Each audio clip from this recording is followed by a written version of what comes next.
In this video, we're going to be looking at power plant engineering. So before we go into power plant engineering properly, many of us have made use of electricity in one way or the other. Either you're using it to charge your phone or you're using it to in one electrical appliances or the other. But we don't know how this electricity is being, well, where it's coming from. So in this course, we're going to focus on power plants. What are power plants and the different types or classes of power plants? So what is power plant? Power plant is a facility that generates electricity. So any facility around it that generates electricity is called a power plant. Or you can simply say that power plant converts one energy to another. Another is the electrical energy. So that is the meaning of power plant. Now we have different classes or types of power plant. Let's look at them.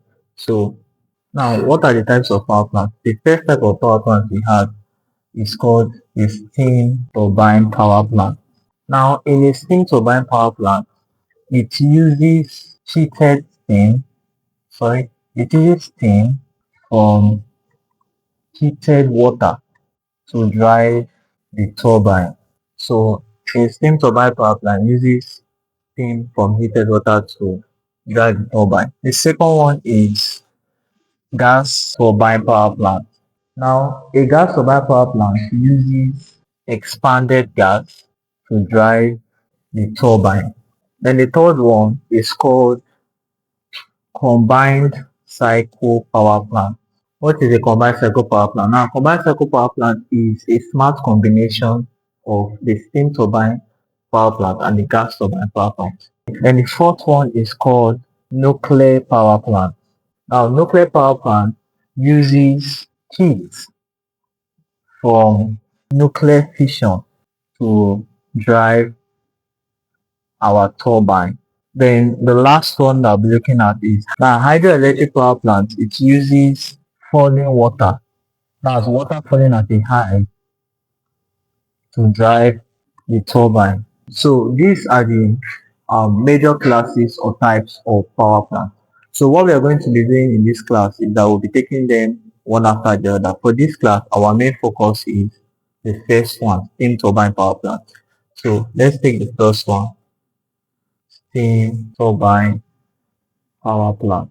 Now, what is a steam turbine power plant? In a steam turbine power plant, it operates on vapor power cycle. Every steam turbine power plant operates on vapor power cycle, and the working fluid in the steam turbine power plant is water. In some rare cases, they can make use of brine and mercury. So in our steam turbine power plant, it operates on, we call it vapor power cycle. Now vapor power cycle is like a family, but the steam turbine power plant operates specifically on Rankine cycle. So it operates on vapor power cycle, but specifically on Rankine cycle. So we'll look at this in detail very soon, this vapor power cycle. So it operates on vapor power cycle. The working fluid is water, but in some rare cases you can see it as you can use brine and mercury as the working fluid. Now we know that the reason why it was given steam turbine power plant is because even though the working fluid is water, that water is divided into two phases. The water can be liquid form or vapor form. So at different components of a steam turbine power plant, the water can be in liquid, in other components it can be in what? In vapor. So that is why we call it steam, vapor or steam. That's why we call it steam turbine power plant, because at the turbine, the phase of the water is vapor or steam. Now, anytime you are dealing with a combination of liquid and vapor phases, right? There's something we use to analyze and visualize the water. We use something we call a tear diagram, and the tear diagram is always in a bell shape. What is bell shape? Something like this. So whenever you're dealing with a mixture of both liquid and gases or liquid and vapor, we are going to make use of a bell shape. Now, what is this bell shape? Let's break it down. In our bell shape, the tip of our bell shape is called the critical point. This is called a critical point. I remember the reason why we are using this bell shape is so that we can visualize what is happening in our water, in our working fluid, when they are in different stages, liquid and vapor. Now, this curve is called the saturation curve. This curve is called the saturation curve. And any point on this curve is saturated. Just as the name implies, saturation curve. That means any point I get on this curve is saturated.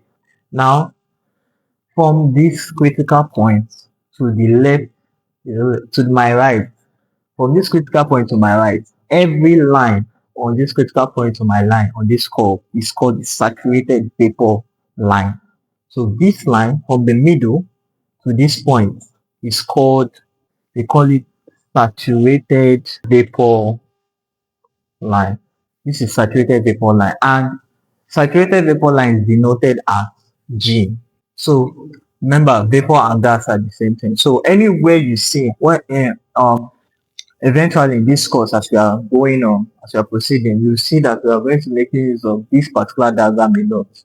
So if I peradventure put a point at this curve, what I'm simply referring to, maybe anywhere from this middle to this left, to this right hand side, anywhere on this curve, I'm talking about saturated vapor, and I'll be using G to denote it. Right from this middle to my left, everything from this middle to my left on this curve. Remember, this curve is saturated, saturation curve. So everything on this curve is saturated. But from this middle to my left on this curve, it is known as saturated liquid line, and it is denoted as F. So anywhere you see F, we are talking about saturated liquid line. Now, at okay, let's still go back to our right hand side. At my right hand side, anywhere that is on my right hand side but is not touching this saturated line, we call it superheated region. So I will use a different marker to explain that. You have something like this. Everywhere on this line, sorry, that is not on this line, but it's towards my right. It is not touching the line, it's not touching the core, but it's towards my right. It is known as the superheated region. So this is called, let me write it somewhere here. This is called the superheated region. Now let's go to the other one. Now everything from my left that is not touching this core, it is not touching this saturated liquid core, and is on my left, somewhere like this, is on my left. It is not touching the saturation core. It is known as subcooled region. So this is called the subcooled region. Good. Now that we've established what each of these stand for, inside our bell curve is a mixture of two phases. Inside this curve, we call it the wet region. Why is it called the wet region? Because we have both liquid plus vapor inside it. And in this wet region, we use something we call as dryness factor, what we know as dryness factor. Now, what is dryness factor? Dryness factor is also known as quality. It tells us how dry or wet our skin is. Let's write a little note on that. Dryness factor is denoted as X. That we are using X. Anywhere you see X, that means it is called the dryness factor or quality. Now, the values of a dryness factor. What are the values of a dryness factor? If our dryness factor is equal to 0, it simply means that, remember, our dryness factor is inside this wet region. X is inside this wet region. Now, if this X is equal to 0, it simply means that we are the saturated liquid line. So when X is 0, we are referring to saturated liquid line. Remember, X is what is inside this bell curve. So when X is 0, we are the saturated liquid line. While when X is equal to 1, we are at the saturated vapor area, which is this place, saturated vapor line. If X falls in between 0 and 1, you have X in between 0 and 1. It is known as the wet region, which is a mixture of both liquid and vapor. So when we are dealing with When you are here, you are referring to 0. When you are here, you are referring to 1. But when you fall in between 0 and 1, we are inside this bell region, this wet region. Now, in questions that you'll be seeing in this course, in the question that you'll be seeing in this course, whenever you are dealing with saturation, for example, you have a point and the point is touching this core, it can be easily gotten using steam table. That is the simplest part to get in this course. So whenever you're solving a problem and you find out that the point of that problem, the state of that problem is on this core, anywhere on this core, it means I can easily read it using my steam table. While if it is located inside this wet region, now the point is no more on the saturation curve. Let's say it is inside this wet region. I can easily get it using dryness fraction. That is why we are studying this dryness fraction. So what is the formula of dryness fraction? We'll look at the values. Let's look at the formula of dryness fraction. Now dryness fraction formula is equal to property minus property of the fluid of the liquid divided by property of both liquid and gas. Now, this property can mean a lot. The property can be in terms of enthalpy, entropy, or even specific volume.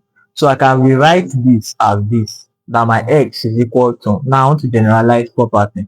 I can say it is in terms of enthalpy, H minus HF over HFG is in terms of entropy, S minus SF over SFG is also in terms of specific volume, which is V small v minus Vf over Vfg. So all these are the formulas for dryness fraction. And whenever you find a point in this wet region, we will make use of our dryness fraction to be able to get it.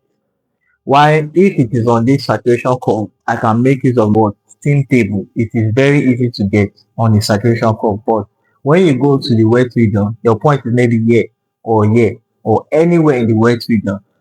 You have to manipulate this dryness fraction to be able to get what we are looking for. All this will make sense when we take example. So just try to follow along what we are doing here. Now we have looked at dryness fraction and the formulas. Let's go into the members of this family. Remember I told you that we'll come back to discuss this in detail. So let's go into this vapor power cycle, the family of the vapor power cycle. Let's look at it quickly.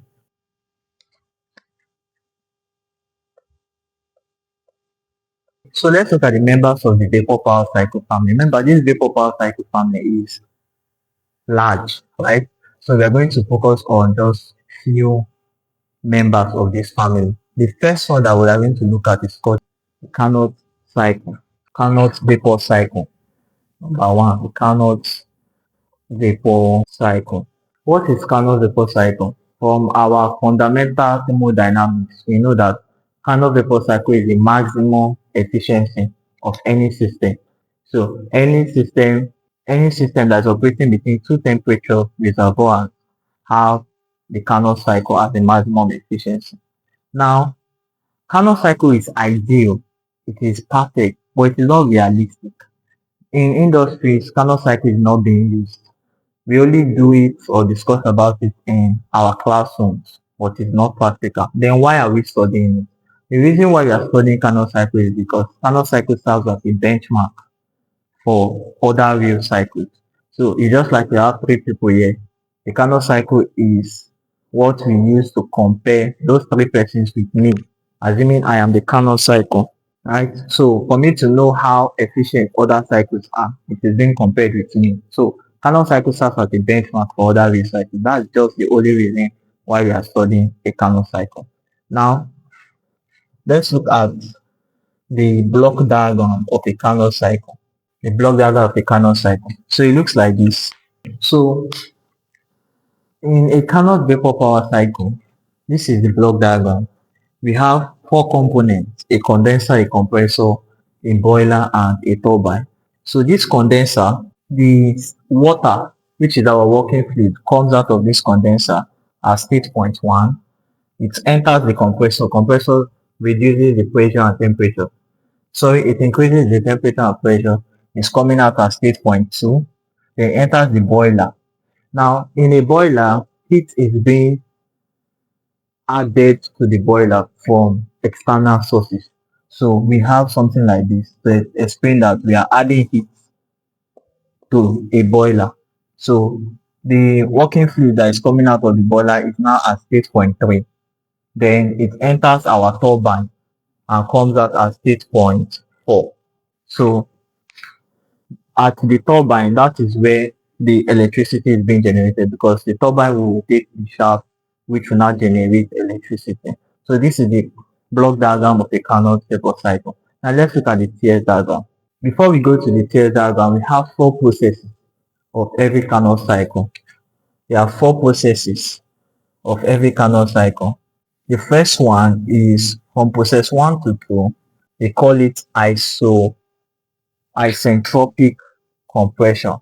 Isentropic compression.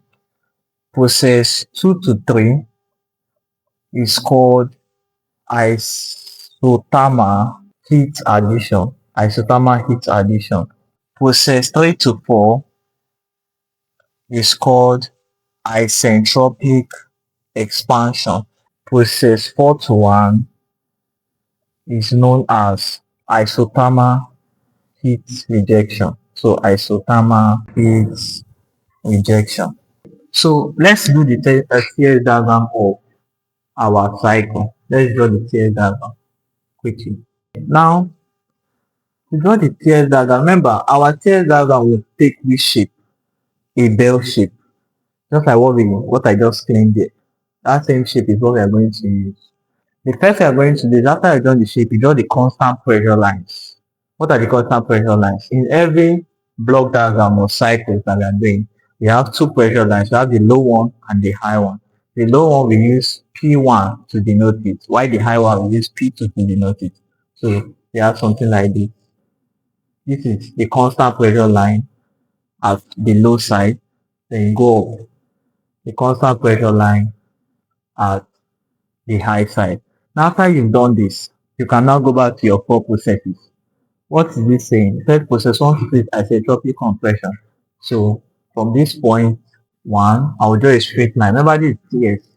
So me drawing a straight line up to this point is saying that this is process 1 to 2. It's saying that it's isentropic compression. Isentropic means that the entropy is constant. If you trace it down, we have S1 here is equal to S2. That's what it means. So this is process 1 to 2.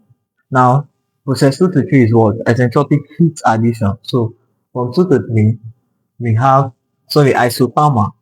It has already been done for us because 2 and 3 are in a straight line. So if you trace it here, it means that T2 is equals to T3. Then the third one is 3 to 4 is process expansion, isentropic expansion. So I'll trace it down. Then you have an isentropic expansion. Then finally 4 to 1 is now isothermal. For the isentropic expansion, S3 is equals to S4. So if you trace this one down, since point 1 and point 4 are in the same line, the temperature are the same.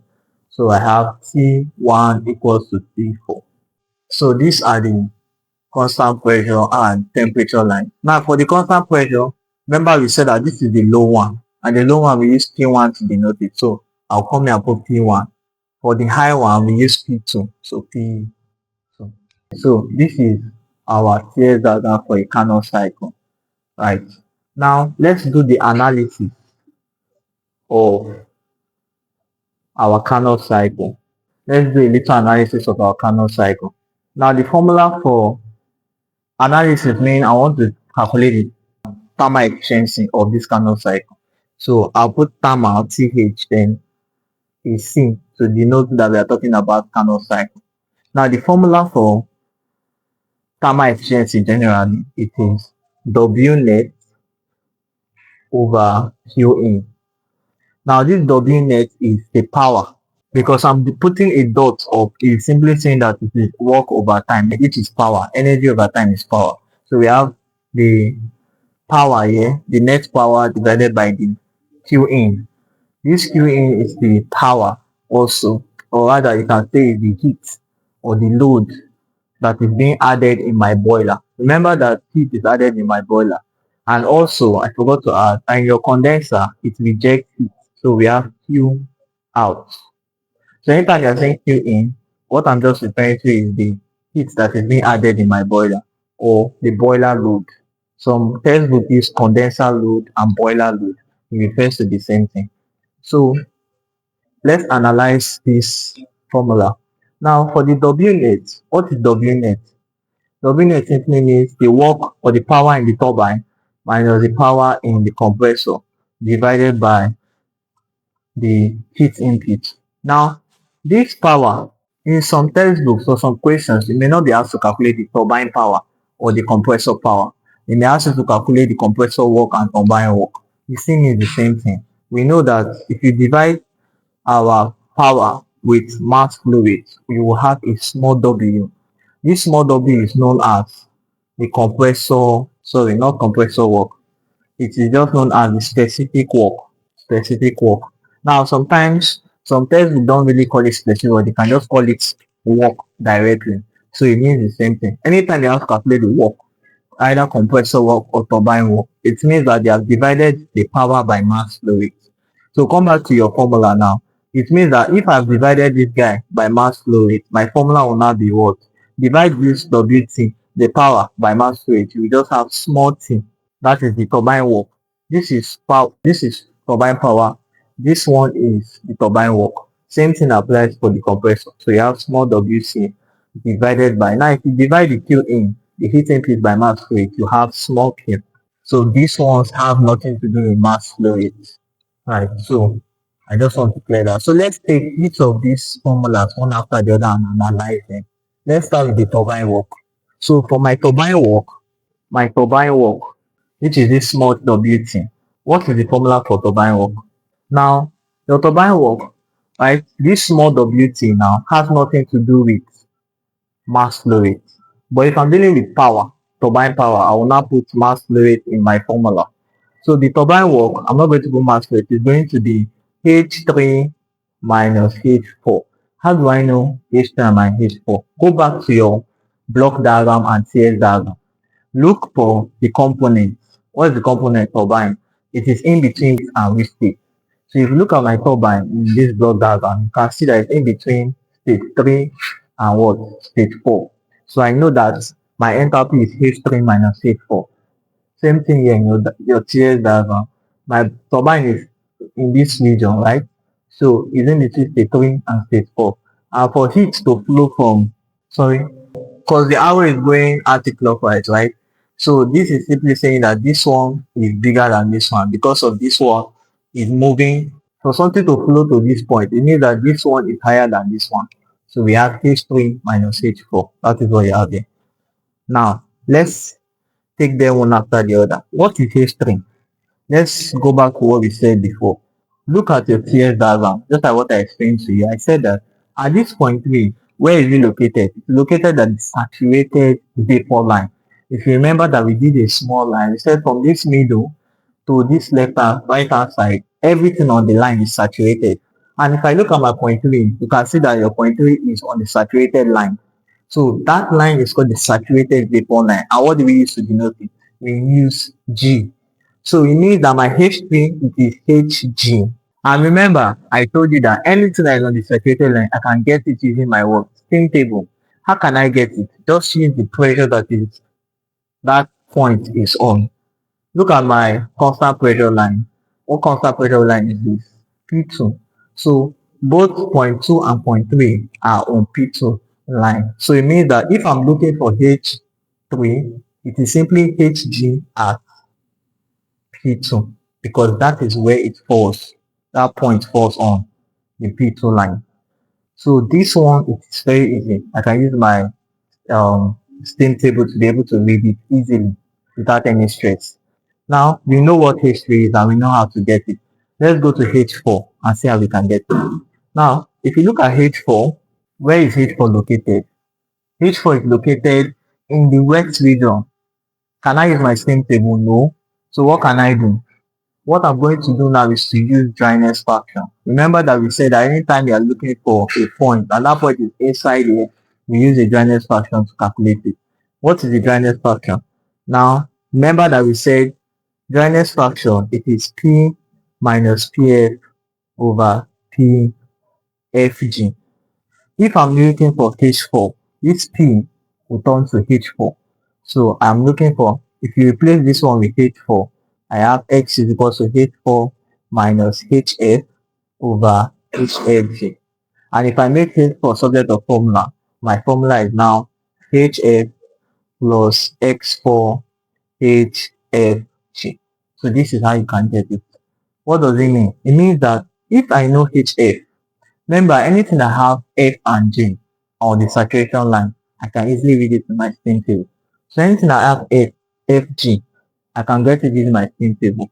Look at point 4. Point 4 is on which pressure line? It's on P1. So it means that my HF at P1, I can get it using my steam table. HFG2 at P1, I can get it using our steam table. So I know this from steam table, I know this from steam table. The only place where the issue is in X4 because I know this. I still don't know X4 to be able to get H4. So what do?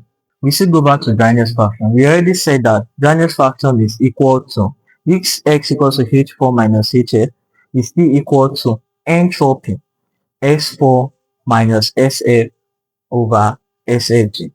For what we wrote before, we said enthalpy, the dryness fraction from enthalpy equals to the entropy equals to the specific volume. All of them are equal to each other. So I will explain why we're making use of entropy. So if you make this entropy to subject of formula S4, like we did, I'm going to see how exactly what you have here. SF, but in terms of entropy, SF at P1 plus what? X4 SFG at P1. Now, look at this thing again. SF and SFG, they can read it using steam table, right? This F4, I know it. Why I'm using this entropy is because I want to get out X4 out of it. Once I know X4, I'll now put it inside so I can now be able to calculate H4, which is our primary interest. So this S4, I know it. If you go back to your TS diagram, you can see that the entropy in state point 4 is the same entropy in state point 3. That is all you take. So it means that the entropy at state point 3, can I get it? Yes, I can get it because it's on my saturation line. So S4 is the same thing with SG at P2. The pressure is what? P2. So if I know S3G at P2, that value I have is exactly what you have at point 4, right? The way you now put it inside this formula, this formula, you cannot get X4 out. Then that will now be what we use to get H4. So that is the analysis for turbine work.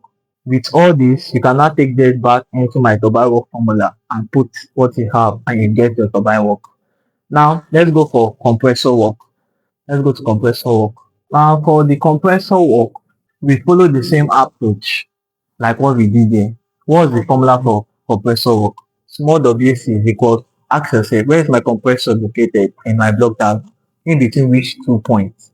So if you look at it here, you can see that it's in between point 2 and what? Point 1.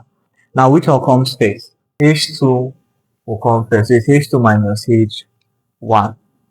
So now we know these particular formulas are actually derived from the first law of thermodynamics for an open system. That's where we actually got it from. But to make our work easier and faster for simplification, that's why we are making use of this component and the point that is in between. So we just easily write out the formula. So H2 minus H1, let's get them using the way we did it. So let's try for H2. H2, can we get it? Yes. Why can we get it? Because it's located on the saturation curve. And anything that is located on the saturation curve, I can read it using my steam table. So H2, what point? What region is this? Or what line is this? This is the saturated liquid line. So I'm going to use HF. And what pressure is this my point on? If you look at the line, you can see that it's on P2 line. That is the point we are going to get it at. So it's at P2. Now for the H1, that is where we are going to have a little bit of calculation, just like what you did here. Now H1, it is located in which region? In wet region. So what do? We still apply the same approach. Anytime that we are looking at something at the wet region, we use dryness fraction. So from exactly what we did here, the formula for H1 will be HF plus X1 HFG. And remember, your point one is which pressure line? A P1 pressure line. So this is at P1 and this is also at P1. Right, okay. So now I know this on spin table, I know this on spin table because they are on the saturated line.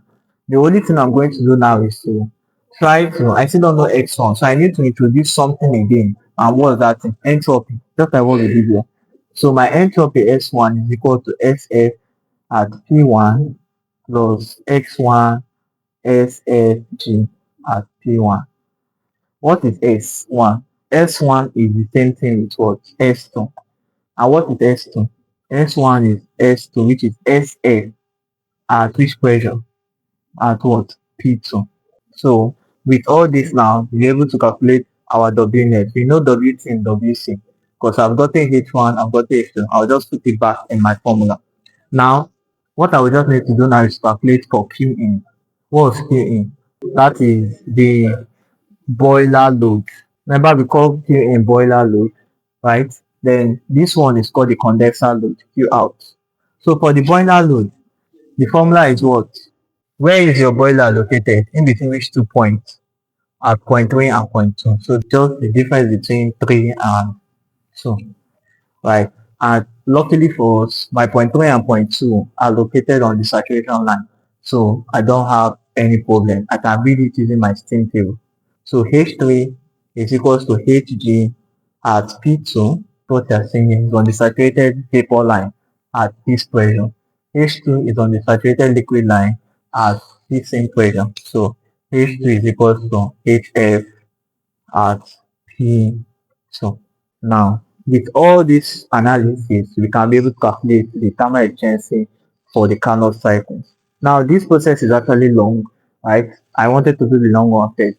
The short way of getting this formula, this answer, or calculating this is just another formula is, or if I don't want to use this, I can still use the thermal efficiency of the Carnot cycle is simply 1 minus T1 over T2. Another formula, you can also use this formula 1 minus Q in divided by Q out.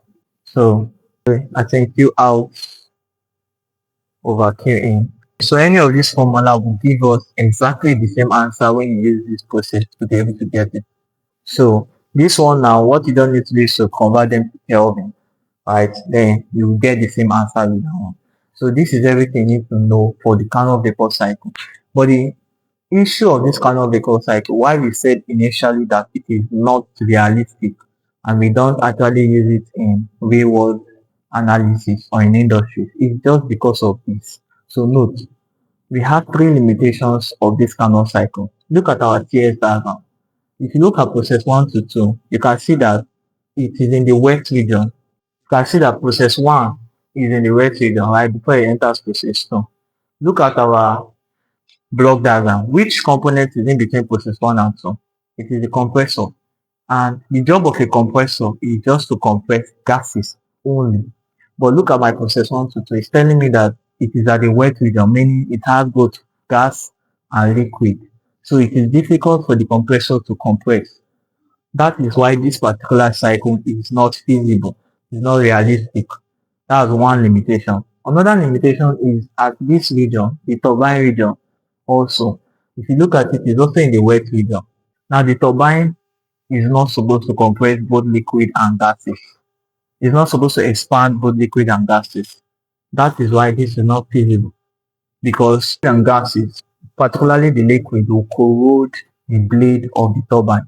So that is why this one is not going to be realistic. So that's the second limitation. Then the last limitation is here in my condensation.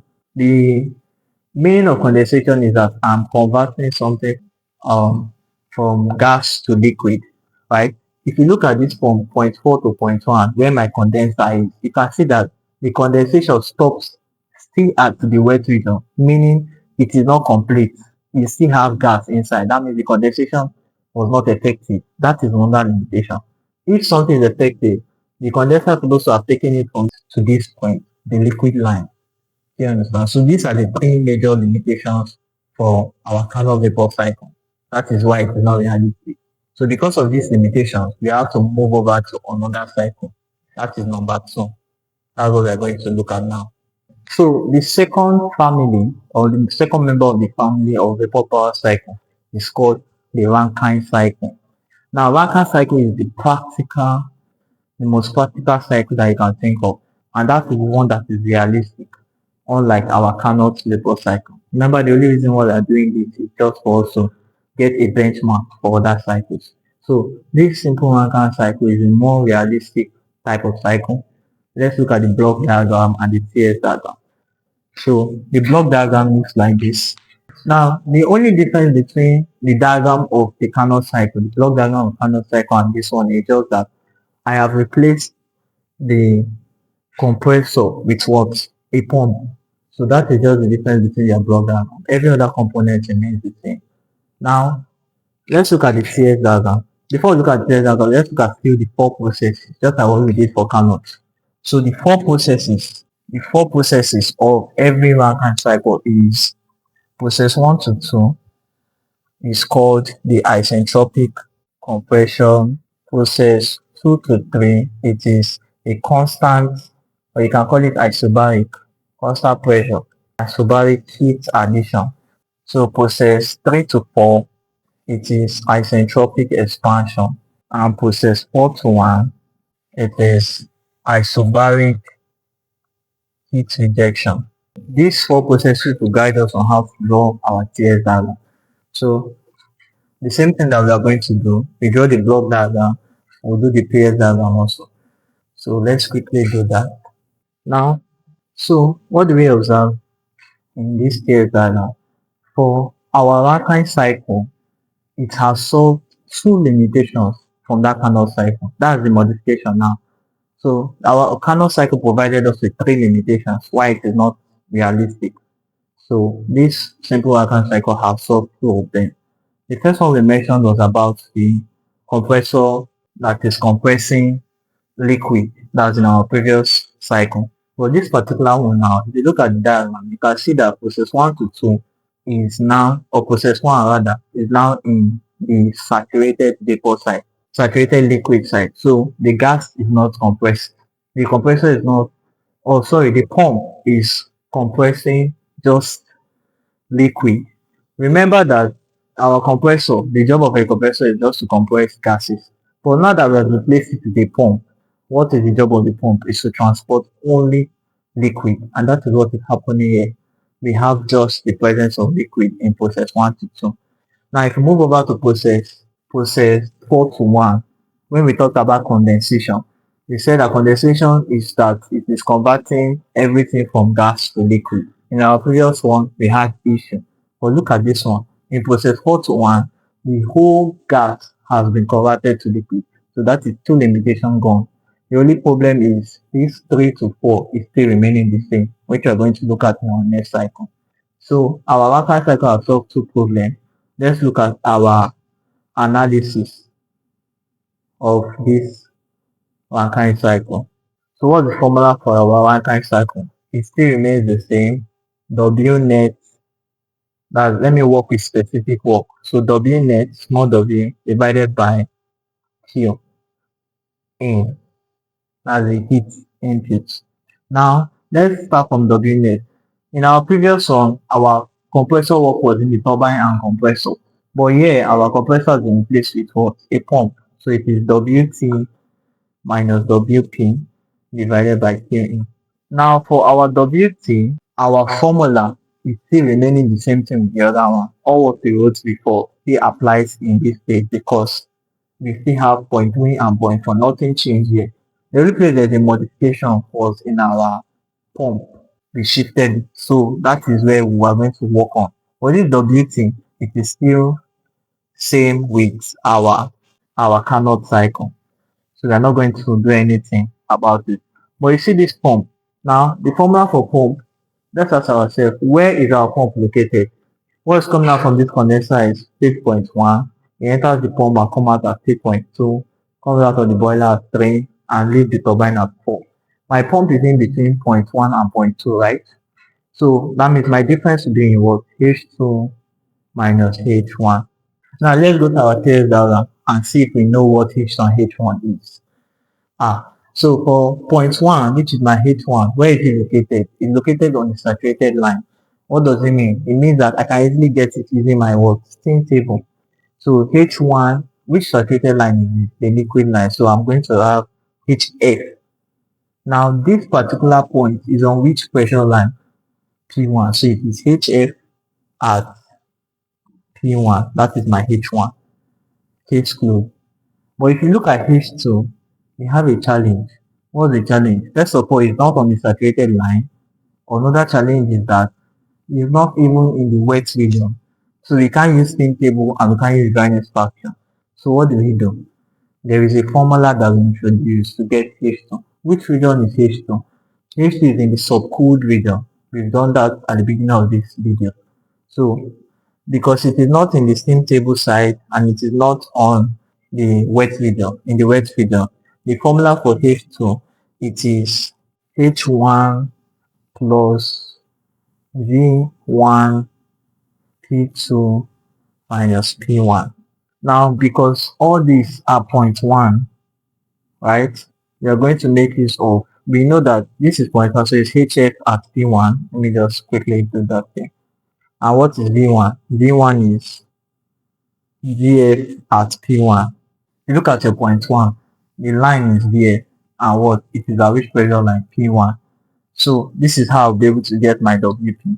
Now if you substitute this and this inside here and subtract them, you see that my WP, it is just VF, which is V1 at P1 in bracket P2 minus P1. When you take this one and substitute it here and do the same thing here, subtract, then you have this one as my work in the pump.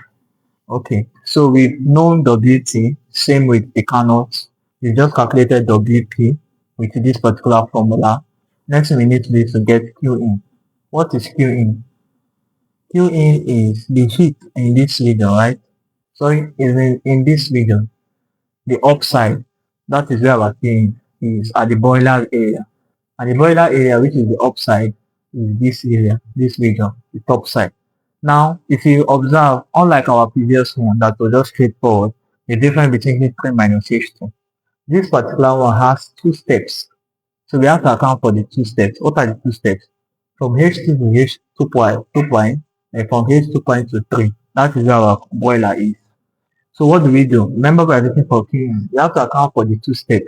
We take them one step at a time. This is the first step. It jumps from 2 to 2 prime. So I'm going to have H2 prime minus H2, first step, plus what's the next step? 2 prime and 3. H3 prime, sorry, H3 minus H2 prime. So if you open the bracket, this one will cancel this one because they are plus plus. Then you just have H3 minus H2 prime. So this is the formula for Q in and the formula for WT and WP. So when we substitute it back inside here, you can be able to tell the thermal efficiency of a Rankine cycle. Now, unlike our Carnot, this one doesn't have a short formula. It is just this that you have to apply to be able to get it. Now, let's move to, before we move to the third member of this vapor power cycle, there is still one more limitation that our Rankine cycle was not able to solve. And what is the limitation? The area for the turbine. Our turbine is still dangling inside the wet region, while we need it to just be in the dry region. We just want it to expand only gases so that the blade will not rust. So that's even the reason why we are going to the third one, which is a modification for this particular one. So the third one is called the simple Rankine cycle or Rankine cycle with superheat. So let's observe what is going to happen. Now, every other thing remains the same. It is just a modification.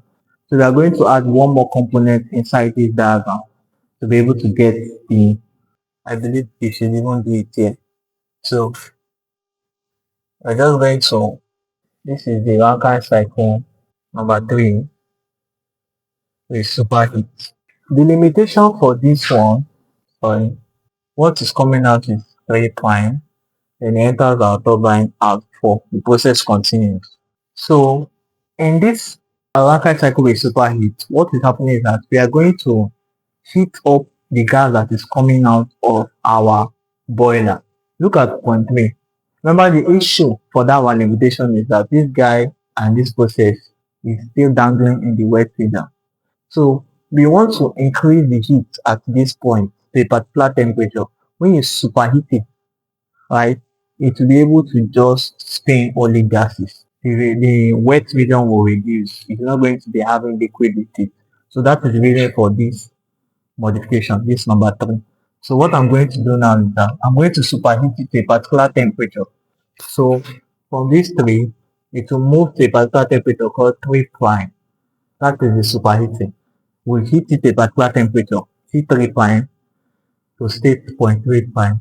Then we now have this to now come down to this area. We have 4 prime. So this particular one is worse than this one. You can see that this one is very close to the saturated region. So it means that it has very less, or it has less of water. It has more of gas. So our turbine is able to work efficiently, unlike before. That's the reason for this superheating. So this thing, what we just did now, what we just done now is we have superheated it. So from 3, we heat it to a particular temperature, which is 3.35, then the cycle continues. Let's do the analysis of the Rankine cycle with superheat. Oh. Just to point out that I remember something that the Rankine cycle we did before, it's particularly for just an ideal process. So some other time we'll be able to look at for real process, but that one is just for ideal. So let's look at this one now. The Rankine cycle with superheat, the formula is thermal extensive and superheated is equal to the W net over Q in, and W net is WT minus WC. So it's WP divided by K. So let's look at it one after the other. Let's start from the turbine work. Now at the turbine, that's where we did the modification. You can observe that it was no longer 3 and 4, it's now 3 prime and 4 prime. So my formula is H3 prime minus H4 prime. Now what is H3 prime? Can we get H3 prime using the method you have been using before? First of all, ask yourself, is that 3 prime on the saturated line? No. Is it in the mixture, the wet region? No. Look at where it's located, in the superheated area. So because it's not located in my state, I can't get to my steam table, I can't use Johannes fraction. There is a method that we introduced. That method is called Gibbs phase rule. So Gibbs phase rule says that for me to know one property, I need to have the information of at least 2 properties. For me to get more than one property, I need to know 2 properties. If I'm looking for something like H3 prime, H3 prime that is not on my curve, what I will just do is that I need to find 2 properties for this H3 prime. Once I know those 2 properties, I'll be able to get H3 prime and any other thing. So H3 prime in this particular one is a function of 2 things. Where is my 3 prime located? At this P2 line. So that's one function, one property. Another property is the temperature at which this 3 was heated to T3 prime. So with these 2 guys, I'll be able to tell what my H3 prime is using my superheated table. Then if you move to H4, H4 prime is in which region? It's still in my wet region. I remember whenever it's in the wet region, what do we use? We use Johannes fractions to be able to get it. So I will still do what I've been doing before. It is HF at P1 plus X4 HFG at P1. Then I will now, because I can't know, with only these 2, I can't be able to tell what X4 is. So I introduce what? Entropy. So what's my entropy? S4 prime is equal to SF at P1 plus X4 SFG at P1. Now this S4 is the same thing with S3 prime. So once you know S3 prime, that answer you have is still my S4 prime. That is when you now put it inside here. Get X4 out, take it inside, then get H4 prime. Then it will give me my work done in the turbine. We have gotten this one. Look at the work done in the pump. Did we do any modification here? No. So it's still similar with what we have in the Rankine cycle. So I'm not going to touch that. Let's go for QN to QN. Is there any modification in QN? Yes. Now, before we had just two steps, but now that we've added this superheating, we have three steps. So let's account for the three steps. So, sorry, this is for the previous one. Let's account for the three steps. What is the three steps? So my cleaning will be what? Let's start with the first step. H2 minus what? H2 prime minus H2 plus H3 prime. H3 minus H2 prime. Finally, we have H3 prime minus H3. So what will happen? If you open this bracket, you can see that this one, this plus will cancel this minus, right? This plus also will cancel this minus. What you have left is this and this. So my formula for Qn is H3 prime minus H2. So this is my formulas. So with this now, I'm able to solve all the limitations that my system can have using superheated. So bear in mind also that the efficiency for the superheated, if you are the way we do the efficiency is like this, that the Carnot efficiency is greater than the superheated efficiency, followed by the Rankine efficiency. So among all the efficiencies, my Carnot will stand out as number one, followed by my superheated thermal efficiency, then lastly my Rankine efficiency. So this is all about all what you need to know, the basic things you need to know on steam turbine power plant to be able to calculate any question. Right. So in our next video, I'm going to be going straight to calculations. All these formulas and explanation we have done here today, we are going to be using it to solve problems. Thank you. And please, if you enjoyed this video, subscribe and like and share with your friends. See you in our next video.